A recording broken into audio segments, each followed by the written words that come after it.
오늘 이 시간도 이렇게 다시 한번 우리가 사마리아에 있는 우물가로 함께 좀 이렇게 초청합니다. 같이 우물가로 쭉 가셔서 그 장면을 상상하시면서 우리가 말씀을 드리면 훨씬 좀 실감 있게 말씀이 우리에게 다가올 줄 압니다.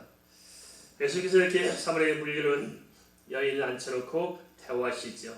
그러면서 뭐라 말씀하시냐면 요한복음 4장 13절 14절에서 이 물을 마시는 자마다 다시 목마르려니와 내가 주는 물을 마시는 자는 영원히 목마르지 아니하리니 내가 주는 물은 그 속에서 영생하도록 솟아나는 샘물이 되리라. 이렇게 말씀하셨습니다. 우리도 세상 살다 보면 다 누구나 공감하는 게 있습니다만 이 세상 것은 절대 만족함이 없잖아요. 그죠? 아무리 채워줘도 만족함이 없고 뭐 해결되면 달성이 쉽지만 또 만족함이 없고 그렇습니다. 항상 우리는 갈급증에 이렇게 시달리며 살아가게 되어 있습니다. 그런데 주님께서는 그런 갈급증으로부터 영원히 해방할 수 있는 생수를 주신다고 말씀을 하십니다.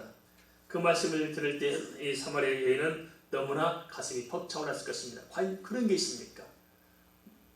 기대감을 가지고 그는 이렇게 묻습니다. 요한복음 4장 15절입니다. 그런 물을 내게 주사 목마르지도 않고 또 여기 물을 길어오지도 않게 하옵소서. 그 물이 무엇인지 잘 몰랐지만 그러나 그런 생수가 있다는 사실을 알고 뭔가 그런 물이 내게 있었으면 얼마나 좋을까 주님께 그렇게 심정을 토로하고 있습니다. 그리고 주님께서는 그 말씀을 듣고 뭐라 말씀하셨을까요?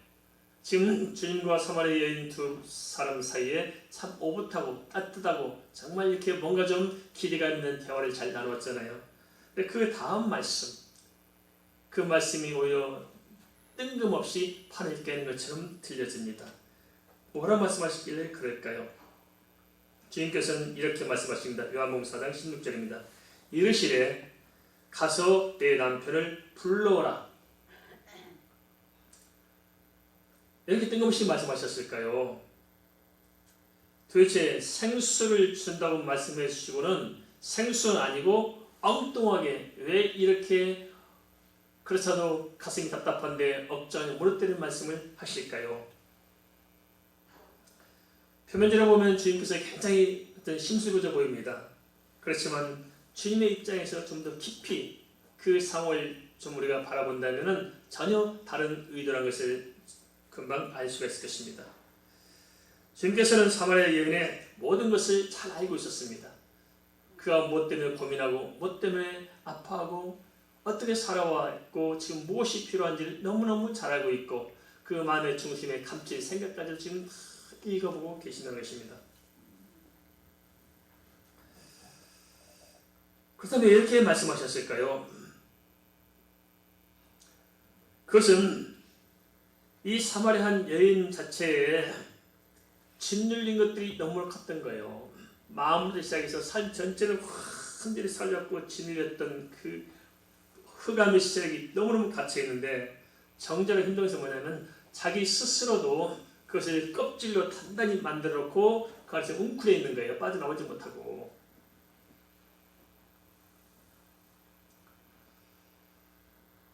그것이 자신의 삶의 족쇄가 되어 있습니다. 그러기에 주님께서는 이 여인을 짓누르는 그런 세상의 오해와 편견과 자기 안에 어두운 정서, 갈등들 그것으로부터 건져내시고자 문제를 끌고 아예 터뜨리고 직면을 시킨 것입니다. 고름이 변해서 살이 안 됩니다. 고름을 터뜨려야 되는데 아프다고 자꾸자꾸 움츠러 놓다 보니까 고름이 커져갈 뿐입니다. 그래서 주님께서는 바로 그 고름을 터뜨리는 문제 앞에 직면하도록 아예 직격탄을 가지고 이렇게 접근하신 것입니다. 우리도 그렇습니다. 우리도 분명 이 문제와 직면해서 해결해야 되는데 해결하지 않고 자꾸자꾸 뒤로 밀치는 것들이 있습니다. 난 이렇게 했다가는 오히려 더 문제가 커지지 싶어서 두려워서 문제하고 직면하지 못하는 게 있습니다. 특별히 대체로 보면 그런 것 같습니다. 가정에서 부부 사이가 그런 거 아닌가 싶습니다. 분명히 뭔가 대화를 해야 돼요. 풀어야 돼요. 그런데 이 말을 했다가는 더 난리칠까 싶으니까 뒤로 물러서고 그냥 한쪽 구석에 잠깐 밀쳐놓는데 밀쳐놓을수록 내 마음은 더 답답하고 더 초조하고 그래서 그것이 못내 내 삶을 사로잡고 그것 때문에 오히려 관계를 더 불편하게 만들고 어렵게 만들고 인간관계에 흔히 겪는 일들이지 않습니까? 그런 일이 있어요 없어요? 다 그런 일을 우리가 겪으며 살고 있습니다. 문제를 해결하기 위해서는 문제에서 도망다니는 것이 아니고 회피하는 것이 아니고 그 문제의 정면으로 우리가 맞닥뜨리는 직면이 필요할 줄 압니다. 예수님께서 내 남편을 불러오라 하신 말씀을 통해서 어떤 사건이 벌어지고 있습니까? 요한복음 4장 17절 18절 여자는 이렇게 대답합니다. 여자가 대답하이르되 난 남편이 없나이다. 예수께서 이르시되 내가 남편이 없다는 말이 옳도다. 내 남편 5이 있었고 지금 있는 자도 내 남편이 아니니 내 말이 참되도다. 남편이 5이 있었고 지금 또 다른 남자 살고 있는데 남편이 없다. 너무 황당하잖아요. 그래서 주님께서는 그것을 인정해 주십니다. 맞다. 남편이 없단 말이 맞다. 지금 있는 자도 내 남편이 아니다. 사실 그대로 인정하시면서 내 말이 참되도다. 분명히 시인해 주십니다. 누구나 사람들은 한 번쯤 누가 좀 내 말 좀 들었으면 좋겠어요. 그럴 때 있었어요. 내 사정을 좀 속내 좀 들어주면 좋겠다. 그런데 내 가슴의 응어리를 꺼내놓지 못합니다. 내가 들어주지 않기 때문에. 그래서 주님께서는 그 응어리를 들여다보고 계셨습니다. 사람들은 이 여인의 진실보다는 드러난 구설수로 입방아 찢는 것을 재미삼아 했을지 모릅니다. 진실은 다른 데 있었는데요. 정말 자기가 육신의 정욕 때문에 이 남자 저 남자 쫓아다니서 그렇게 만든 것이 아니었는데 전혀 내 의도와는 상관없는데 내 마음은 전혀 다른 데 있었는데 그것도 아닌데 지금 난 너무 괴롭고 답답하고 힘든데 사람들이 그렇게 나에게 누명까지 뒤집어 씌워서 날 짓누르고 있는 거 이것 때문에 얼마나 괴롭겠습니까? 근데 문제는 자기 자신입니다. 그래서 빠져나오지 못하고 거기 갇혀있는 사람, 그 인간의 연약한 그 모습을 우리는 여기서 직면하게 됩니다. 한데 주님께서는 그 문제를 꺼내놓도록 통로를 만드시고 그 문제를 가지고 함께 같이 풀어가고 계십니다. 어떻게 풀었습니까? 먼저 속마음을 들은 거예요. 진실을 들어준 겁니다. 사실이 무엇인지. 남들이 뭘 한 게 그것이 아니고 남들이 오해하는 것이 진실이 아니고 사실은 내가 말 못하지만 이런 사안이 있다는 것을 주님께서는 들어주신 것입니다. 교회 안에서 대부분 이렇게 상담들 하시잖아요. 서로 얘기도 하시고 근데 잘 안 돼요. 그래서 정말 그런 것 같습니다. 성도님들께서 진짜 내가 좀 비밀을 좀 털어놓고 상담하려면 어디로 가냐면 교회 안에 성도들끼리 하는 것이 아니고 예수 안 믿는 뭐 맨날 찌고 찾아가서 털어놓고 가요. 그죠? 경험자 있으실 거예요. 근데 왜 그러냐? 대부분 강원 그런 것 같습니다. 이렇게 정말 대화하고 싶은 말을 털어놓으면은 일단 안 들어요. 그죠? 안 들고 뭡니까? 가르치려고 해요. 그죠? 일단 뭐 요의 친구들처럼 정죄하고 가르치고 뭐 회개하라. 네가 그래서 그 문제가 아니냐. 그렇게 해야 되는 줄로 이렇게 생각하는 것 같아요. 가르치려고. 그러니까 뭐처럼 좀 답답해서 마음을 털어놓고 싶어도 오히려 혹을 하나 덧붙여오잖아요. 그렇죠? 털어놓지도 못해. 괴롭고 답답한 거예요. 어디 가서 말도 못해요. 가르치지 말고 들어주면 얼마나 좋을까요? 그죠? 우리 답답할 때 누군가 내 속살 한 사람만이라도 들어주었으면 그죠? 누군가 한 사람만이라도 나의 억울한 사람을 들어줬으면 자살 안 하잖아요. 한 사람만이라도 들어줬으면 그 사람이 없는 거예요. 그런데 들어주고 그 진실의 길을 기울이고 인정해주면 얼마나 좋을까요? 누명 안 써본 분들은 잘 실감 안 나죠? 저는 하도 누명을 많이 써가지고요. 이렇게 유독 사람들이 저한테 누명을 씌웠는지 뭐 신학 다닐 때부터 아무튼 얼마나 많은 누명을 씌웠었는지 정말 이렇게 그것도 막 공개적으로 막 사망팔방을 흩어가지고 그 하늘에서 잠깐 이런 몇 사람 보이는 누명이 아니고 공개적인 누명들을 하도 많이 씌우셔가지고 정말 이렇게 많이 힘들어 왔었습니다. 사람들은 진실을 알려고 하지 않아요. 그런 것을 가지고 그냥 이뻐 찍고 뭐 그런다 하고 사람 애매할 줄 알지 진실의 길을 기울지 않습니다. 사람들이 또 희한하대요. 진실보다는 아닌 쪽을 더 잘 믿어요. 너무 얼마나 힘들든지 그런 속에서 하찮아오는데 힘들고 어렵고 고독하고 쓸쓸하고 정말 눈물겨운 세월도 많이 보냈습니다만은 바로 이 여인이 그런 거 아닐까요? 내가 원했던 게 아니잖아요 지금. 근데 사람 그런 점으로 이렇게 이뻐가 찍고 있고 그런 마당인데 정말 주님께서 마음을 여시고 그런 문제를 함께 나누면서 그 문제를 함께 풀어가도록 대화하면서 끌어가고 있을 때 얼마나 마음속에서 깊은 위로가 있고 소망이 있었겠습니까? 그러다 보니까 그가 마음을 이렇게 엽니다. 뭐라 말합니까? 요한복음 19절 주여 내가 보니 선지자소이다. 이렇게 정확하게 알 수 있고 꿰뚫을 수 있는 분은 단 평범한 사람이 아니다. 주여 주님 뭔가 다른 분이십니다 하고 주님 앞에 마음을 활짝 여는 모습 그것을 이렇게 표현하고 있습니다. 사실 중요한 것은 마음의 문제입니다. 모든 것이 그렇잖아요. 마음의 문제예요. 돈 문제, 건강 문제, 인간관계 문제, 세상 사람 문제 다 문제가 많습니다만은 사실 우리가 그 문제 때문에 문제가 아니고 그 문제에 짓눌린 내 마음의 문제입니다. 그렇죠? 마음이 풀어져야 풀어진 것이지 문제가 풀어진다면 풀어진 게 아니에요. 사람들과 싸웠어요. 됐다 화해했어요. 그럼 문제 해결됐잖아요. 사람 싸웠고 해결 문제 다 하고 돈 주고받고 다 정리됐어요. 그렇다고 해결됐습니까? 내 마음이 해결 안 됐잖아요. 그렇죠? 내 마음이 해결되지 않는 이상 해결된 게 아닌 거예요. 그런데 반대로 마음이 해결되면은 문제는 별거 없어요. 치고받고 아무리 싸웠어도 갑자기 내 마음에 그 사람이 이뻐지고 보고 싶어져. 그럼 해결된 게 안 된 거예요. 난 해결된 거예요. 제가 그러거든요. 모 씨가 나는 보고 싶은 거예요. 솔직한 심적으로. 아무래도 난 관계없어요. 그건 별거 전쟁 중에 이렇게 적군에 총탄 맞아가지고 어떤 쓰러진 부상병 정도 생각될 뿐이지 전혀 아니에요. 괜찮아요. 보고 싶고 그립고 해서 지금도 영혼을 기도합니다. 하나님. 같이 밥 먹자 전화 왔으면 좋겠다 싶어요. 마음이 풀어지면 아무 문제 안 되는 거예요. 그래서 마음을 풀기 위해서는 우리가 직면해야 됩니다. 두려워할 필요 없습니다. 우리가 오해하고 있습니다. 우리가 이 문제 직면하면은 더 어른들처럼 생각하는데 아니다. 직면해야 문제를 뚫고 나갈 수가 있을 것입니다.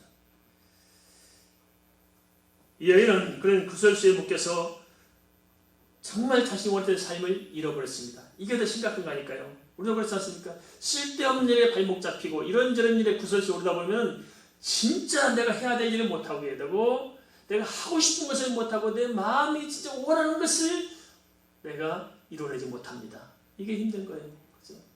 진짜 소중한 것을 놓치고 살아요. 난 이루고 싶었는데 잃어버립니다. 엉뚱한 것에 매여가지고.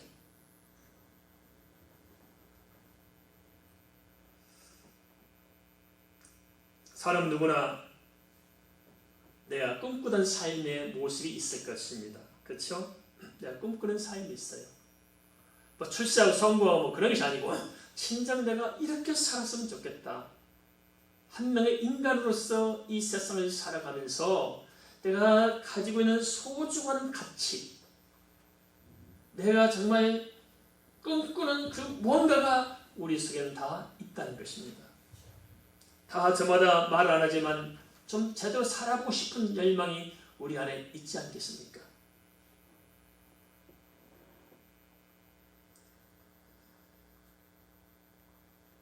한데 다른 것도 아니고 이 쓸데없는 일들, 무가치한 일들, 오해와 편견과 내가 원치 않을 때 이 엉뚱한 것들이 내게 몰려들어와서 나를 속이고 다른 사람을 속여서 내 자신의 소중한 것을 잃어버리고 생각지도 못하도록 바쁘게 만들고 엉뚱한 게 삶을 살도록 내몰고 있지 않나 싶습니다. 우리가 잘 한번 살펴보십시다. 우리 자신이 그렇게 살고 있지 않는지 살펴볼 필요가 있겠죠.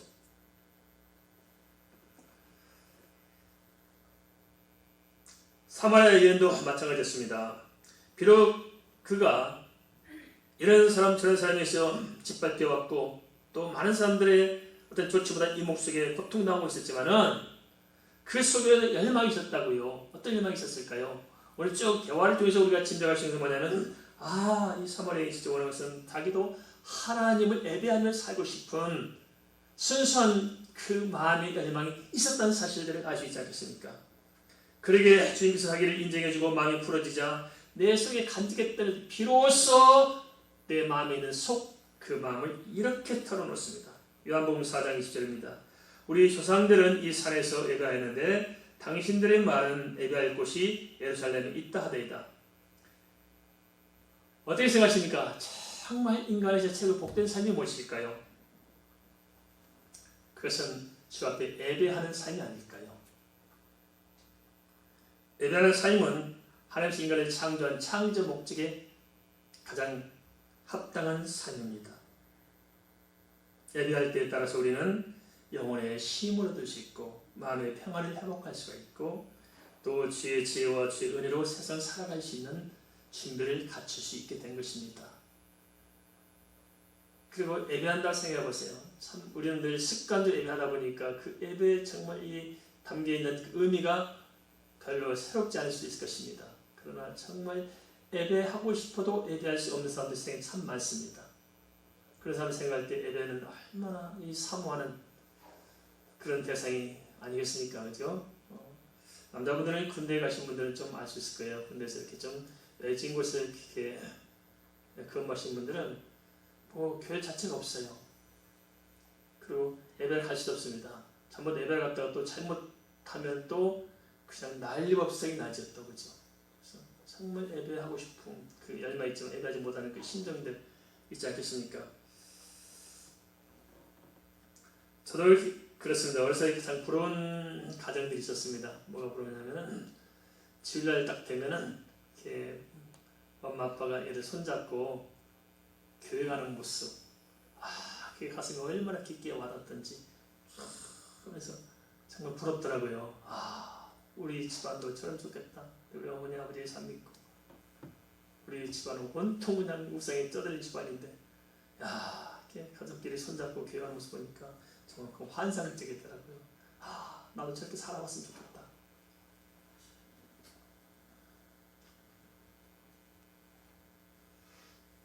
인간의 가치와 인간의 포상함과 그 아름다운 것들이 다 알고 있는 예배 안에 담겨 있습니다. 믿으십니까? 예배가 그 소중한 것이 다 있어요. 그런데 사마리아에는 현실이 애국됨으로 말미암아서 그런 상황에 쓸려다니면서 다 놓치고 살아왔고 포기할 수밖에 없었을 것입니다. 삶이 어렵고 고단한데 어떻게 내가 교회 가서 예배할 수 있어요? 가고 싶은 열망은 가득한데 이게 모래발처럼 사방팔방에 묶여있어 꼼짝 못하니까 답답했던 그런 것과 비슷할 수 있을까 싶습니다. 우리는 어떻게 살아가고 있습니까? 우리 역시 마찬가지로 정말 우리에게 주어진 이 어떤 문제 앞에서 도망다니고 회피하고 그러고 있지 않습니까? 그렇게 해서는 해결이 안 될 것입니다. 두려워 말고 직면하십시오. 직면하는데 정말 지혜가 필요합니다. 무조건 직면하는 것이 아니고 지혜롭게 주님과 더불어서 어떻게 풀어갈 것인가 하는 것을 우리가 생각하면서 우리가 좀 직면해서 다시 좀 모시게 봤으면 좋겠습니다. 사마리아에는 예배에 대한 궁금증이 있었습니다. 그것은 그가 소망하는 삶이기 때문에 그럴 것입니다. 그것은 요한복음 4장 20절에서 언급한 대로 이렇습니다. 사마리아 사람들은 사마리아에서 예배하고 유대 사람들은 예루살렘에서 예배해 왔는데 어디서 예배하는 것이 맞습니까? 하는 것입니다. 드디어 마음의 생각들을 이제 주님 앞에 토로하는 것이죠.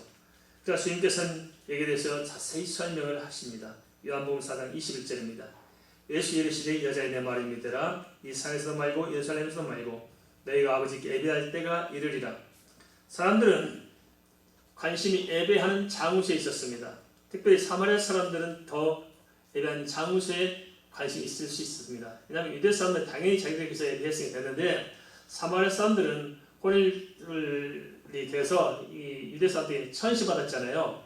그러니까 그 예배도 함께 하지 못하고 따로 해야 될 수밖에 없는 이런 상황들이 있었을 것입니다. 그래서 이들 사람들은 예루살렘 예배하는데 우리는 이스라엘 예배하는데 어디서 예배해야 되는 것입니까? 이 예배에 대한 구체적인 것에 대해서는 궁금증을 가지고 털어놓습니다.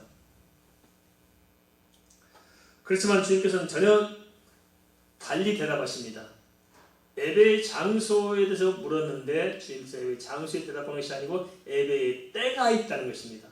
다른 예배의 때가 있다는 것입니다. 패러다임을 완전히 바꿔서 더 본질적인 것으로 접근해서 지금 설명하고 있습니다.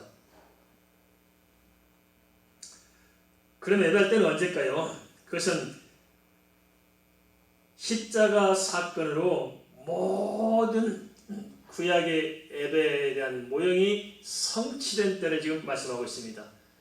무엇을 말씀하시고 있냐면 다른 말로 하면 예수님의 십자가 사건을 이야기하고 있습니다. 예수께서 십자가에서 단번 제물의 예식을 하려서 구약의 모든 제사를 완성하시잖아요. 그러고 나서 그 순간에 성전 휘장이 찢어지면서 만민 제사의 시대가 열리지 않습니까? 바로 이것을 말씀하죠. 이 때가 곧 올 것이다 하는 것을 말씀하고 있습니다. 그것을 다시 설명하시 바로 요한복음 4장 22절입니다. 너희는 알지 못하는 것을 예배하고 우리는 아는 것을 예배하노니 이는 구원이 유대인에게서 남이니라. 이 예배할 때와 유대인과 무슨 관계가 있겠습니까? 그러나 주님께서는 예배할 때와 유대인을 연결시키면서 본말을 전하고 있습니다. 구원이 유대인에서 난다는 말씀은 무슨 말이냐? 곧 아브라함과 다윗의 자손 예수 그리스도를 통해서 성취될 이 계속적 사건을 통해서 바로 예배하게 될 때가 온다고 이렇게 말씀하고 있는 것입니다. 그때가 오면 사마리아 산에서도 아니고 예루살렘 산에서도 아니고 참된 예배를 할 수 있다고 언급한 것입니다. 그럼 요한복음 4장 23, 24절은 어떻게 말씀하실까? 이어서 다시 또 설명하고 있죠. 그럼 그 예배가 뭐냐? 궁금증을 이렇게 풀어주고 있습니다. 아버지께서 참되게 예배한 자들은 영과 진리로 예배할 때가 오나니 곧 이때라. 아버지께서는 자기에게 이렇게 예배한 자들을 찾으시느니라. 하나님은 영이시니 예배하는 자가 영과 진리로 예배할지니라. 우리가 잘 쓰는 용어잖아요. 신령과 진정을 예배하자. 할 때 어떻게 이해하고 계십니까? 신령과 진정을 예배해야 된다. 우리 많이 들었던 말씀들입니다. 여기서 다양한 의견들이 있겠습니다만은 다른 의견보다도 성경 본문에서 지금 어떻게 말씀하시는가 하는 것을 우리가 주목할 필요가 있을 것입니다. 여기서 영은 뭐라고 말씀하시고 있습니까? 하나님은 영이라고 말씀하고 있지 않습니까?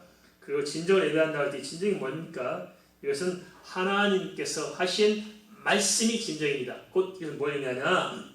예배할 때를 다시 설명하는 것으로서 예수 그리스도를 통해서 성취된 언약 안에서 예배하는 것을 말씀하시는데 이걸 누가 말씀하시냐? 하나님께서 영이신 하나님께서 진정한 예배가 무엇인가를 이렇게 말씀하신 것을 가지고 예배하는 게 신령과 진정을 예배하는 거라 이 말씀입니다. 요약하자면 그렇습니다. 하나님께서 말씀하신 예수 그리스도의 언약 안에서 예배하는 것이 신령과 진정으로 예배하는 것이다. 정리되셨습니까? 바로 이걸 이야기하고 있다는 것입니다. 주님께서는 사마리아 여인의 관심사에 대해서 정확하게 정리해 주셨습니다. 사마리아 여인은 어쩌다 보니까 5명의 남자들과 살아왔고 지금 살고 있는 남자도 사랑에서 맺어진 그런 사람이라기보다는 그냥 붙들린 처지에 지나지 않았을 것입니다. 어떻게 해서 도대체 6명의 남자와 살게 됐을까요? 우리가 이렇게만 보면은 사람들의 시각이 그렇겠습니다. 당시에도 좀 문제 많은 여자처럼 보일 수 있잖아요. 여자가 좀 도덕성이 윤리적인 게 문제가 있다 이렇게 보기 쉽습니다만 사실은 성경은 그렇게 말하고 있지 않다는 데서 우리가 좀 다시 생각을 좀 바꿀 필요가 있습니다. 왜 그런 문제 됐을까? 이스라엘은 형사 치수의 제도가 있었잖아요. 그래서 그런 점도 우리 하나 생각할 필요가 있겠고요. 또 무엇보다도 이렇게 아수르와의 전쟁입니다. 북이스라엘 아수르와의 전쟁을 통해서 끌려갔다가 또 그쪽에서 또 인구 정책을 통해서 그쪽 사마리아 쪽에서 이렇게 유대 사람들이 혈통을 저도 이해하지 못하고 서로 혼혈족이 태어나잖아요. 그래서 유대 사람들은 사마리아를 이방인 취급합니다. 순수 유대인의 혈통이 아니고 얘들은 다른 백성들과 섞여진 혈통이 섞여진 백성들이다. 그렇기 때문에 우리 유대인이 아니다 이렇게 취급하는 거거든요. 그래서 무슨 말이냐? 이 여자들 역시 마찬가지로 전쟁을 통해서 끌려갔다가 끌려오고 또 그냥 인구 정책 때문에 심지어 돼가지고 와가지고 자기 원치 않는 결혼을 막 시켜야 되고 가야 되고 이런 일이 있었던 것입니다. 우리나라 역사도 이런 일이 있었죠. 환양년이란 말 들어보셨죠? 환양년, 돌아온 여자. 왜 이게 청나라, 특별히 청나라에 이렇게 가서 끌려가잖아요. 어떻게 돌아옵니까? 이렇게 데려오려고 친정집에서 돌을 만들어서 탁 끌어오죠. 그때 당시 그 남자들이 참 그 사정을 이렇게 헤아리지 못하고 그냥 임금에게 그 남편들이 전부 다 환양년을 뒀다고 남편들이 전부 다 달아펴가지고 임금의 상소문을 올린 적이 있습니다. 역사적으로 그죠? 환양년 얼마나 우리 민족이 가슴 아픈 역사겠어요. 그런 일을 당했던 여자들 얼마나 이 가슴이 맺히겠어요. 내가 원해서 끌려간 것도 아닌데 돌아와서 지금 이런 대우를 받아야 되니까 심각했을 것입니다. 그러나 우리 이한부 사태도 그렇잖아요. 참 이게 참 너무하지 않아요 세상에 그죠? 인권 이렇게 짓밟아 놓고도 사과든 사과문제도 안 하고 이렇게 넘어가는 자체가 정말 치졸한 것입니다 이거죠. 너무 치졸하죠. 독일과 일본이 좀 다른 것 같아요. 독일은 2차 대전에 대해서 책임을 분명히 지거든요. 그 신해요. 그런데 일본은 안 그래요. 참 우리 한국인이 너무 억울해요. 우리가 전쟁 일으킨 것이 아니잖아요. 그럼 전쟁 이렇게 일본을 남북으로 쪼개놔야지. 예, 대한민국을 남북으로 쪼개놓습니까? 또 피해를 본 대한민국을. 참 억울해요. 이런 억울함 속에서 우리가 살아왔던 사람 중에서 이 한부들이 가슴에 맺힌 것들이 얼마나 한이 맺히겠어요. 근데 우리 대한민국에 사는 사람들조차도 대한민국의 이 여자분들이 이렇게 고통을 당했으면 우리가 그 마음을 못 알아주고 돈 벌려 갔다고 이렇게 이야기하잖아요. 제정신 있는 사람들이 이 사람들 도대체 어느 나라 사람들 도대체 예. 나라와 민족을 떠났어. 우리가 진실은 진실이고 사실은 사실이잖아요. 이런 속에서 이 사마리아 여자가 당한 고통이 아마 이런 거였겠구나 하는 것을 우리가 짐작해 볼 수 있습니다. 거기다가 데리고 살다가 필요 없으면 또 팔아먹고 또 팔고 팔려다니는 신세. 이게 정말 인간이 망가질 망가진 이런 문제가 아니겠습니까? 내 속사정을 모르는 사람들은 참 상처만 주었지 그 진실을 들어볼 생각을 안 했다는 것입니다. 이런 짓밟힌 인생들에게 정말 힘든 것이 무엇이었을까요? 그 진실을 좀 왜곡하지 말아달라는 거 아니겠습니까? 그죠? 사마리아인은 상처가 깊었지만은 그래도 불구하고 자기 자신에 대해서 포기하지 않았던 것 같습니다. 현실은 초라했지만은 그러나 내 꿈은 간직하고 있었던 거죠. 현실은 비록 애곡되어 있지만 마음의 중심에 믿음을 가지고 살아왔던 그 모습을 이렇게 보게 됩니다. 어쩌면 반대로 현실이 어려웠기 때문에 오히려 마음 깊은 곳에서 진실을 찾고자 하는 열망이 컸지 않을까요? 우리도 그럴 수 있습니다. 삶이 어렵고 힘들기 때문에 어차피 삶이 고통스럽기 때문에 오히려 진실을 찾는 열망이 더 클 수도 있지 않겠습니까? 그래서 그는 오실 메시아를 기다렸을 것입니다. 그리고 그는 자기 마음속에 간직해온 믿음을 이렇게 털어놓습니다. 요한복음 4장 25절입니다. 여자가 이르되 메시아 곧 그가 곧 그리스도라 하는 이가 오실 줄을 내가 아노니 그가 오시면 모든 것을 우리에게 알려주시리다. 그 마음속에 누가 있었어요? 그리스도를 기다리는 마음이 있었잖아요. 그죠? 사람 함부로 무시하면 안 됩니다. 그죠? 정말 겉보기와는 전혀 달리 그 속마음은 너무 순수하고 깨끗하고 맑고 정말 이게 주님을 기다리는 그 오붓함이 그 마음속에 있었지 않습니까?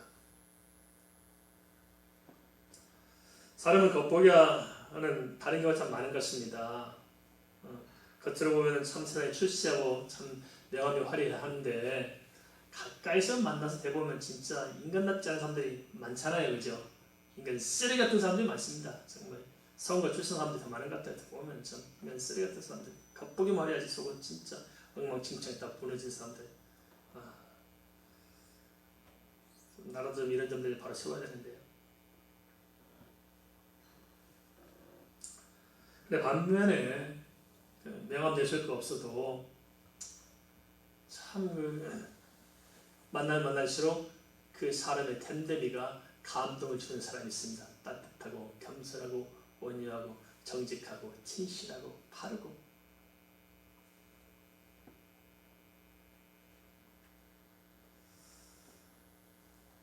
섣불리 사람들은 판단했지만 사실 사마리아 여자는 그런 여자가 아니었습니다.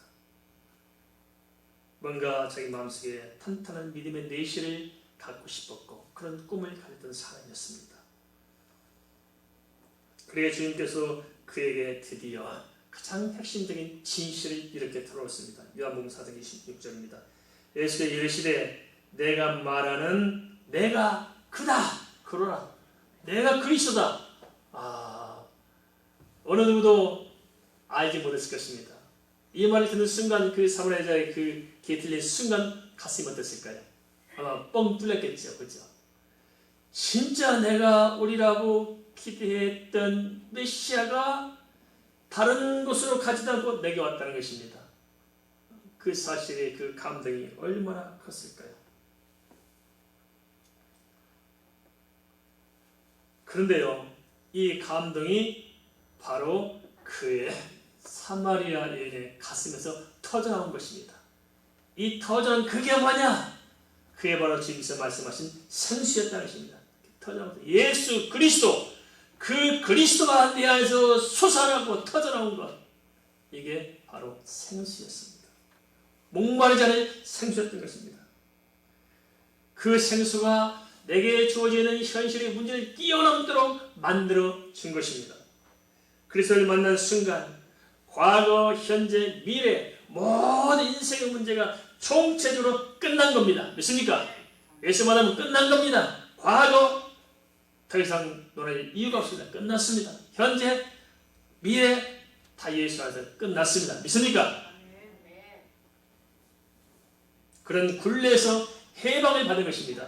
그래서 성경 뭐라 말하냐면 요한복음 8장 32절에 진리를 알지니 진리가 너희를 자유케 하라고 말씀하고 있습니다. 우리를 자유하게 하는 것이 뭐예요? 진리가 우리를 자유하게 만난 것입니다. 내가 만난 예수 그리스도 나를 자유하게 한다는 거예요. 이 사마리아를 읽어낸 건 뭐였습니까? 온갖 이 평판들이었는데 세상에 그런 모든 어둠의 세력이 뜨는데 그 문제를 해결함으로 말미암아서 내가 자유한 게 아니었어요. 여전히 교회에도 문제는 그대로 있었습니다. 자기를 우습게 하는 동네 사람들도 있었고 오해하고 곡해하는 사람도 그대로 있었고 그 지나온 삶의 흔적도 그대로 있었어요. 그러는 게 아무것도 없는 거예요. 그런데 뭐가 달라지게 만들었습니까? 바로 진리, 예수 그리스도를 믿음으로 말미암아서 발견하고 깨닫고 알므로 말미암아서 예수 안에는 그 생수가 터져나오니까 이건 아무 문제가 안 됐습니다. 그렇게 해결됩니다. 그래서 이 땅의 방법, 이 땅의 물을 가지고 목을 축이려 했던 그걸 가지고는 안 된다. 생수가 필요하다. 생수가 뭐냐? 예수 그리스도 안에 있는 은혜가 생수다.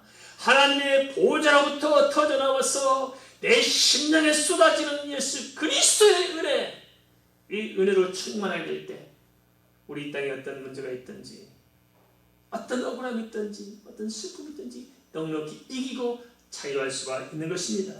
예수가 해방입니다. 진리가 자유를 가져준다는 것입니다. 바로 사마리아는 바로 그 생수를 발견하게 된 것입니다. 참 그렇습니다. 살다 보면 우리가 상처 없는 사람이 누가 있을까요? 그렇죠? 어려움 없는 사람이 누가 있을까요? 다 내 사정만 힘들 줄 알지만은 또 아닌 것 같아요. 그렇죠? 또 마음 열고 들여다보면 참 내 사정 별것도 아니네. 다 저마다 어려움이 있습니다. 또 특히 인간관계에서 많은 상처를 주실 것입니다.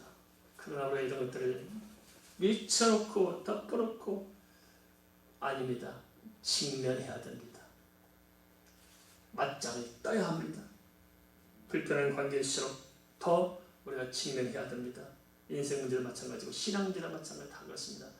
피해 다닌다고 해결되지 않습니다. 직면을 해야 됩니다. 어떻게 직면해야 됩니까?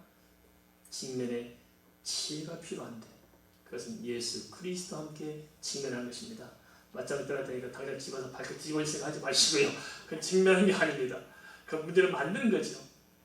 지금과 더불어서 우리가 문제를 다시 바라보고 또 그 안에서 대안을 모색해 나가는 슬기로움이 필요할 것입니다.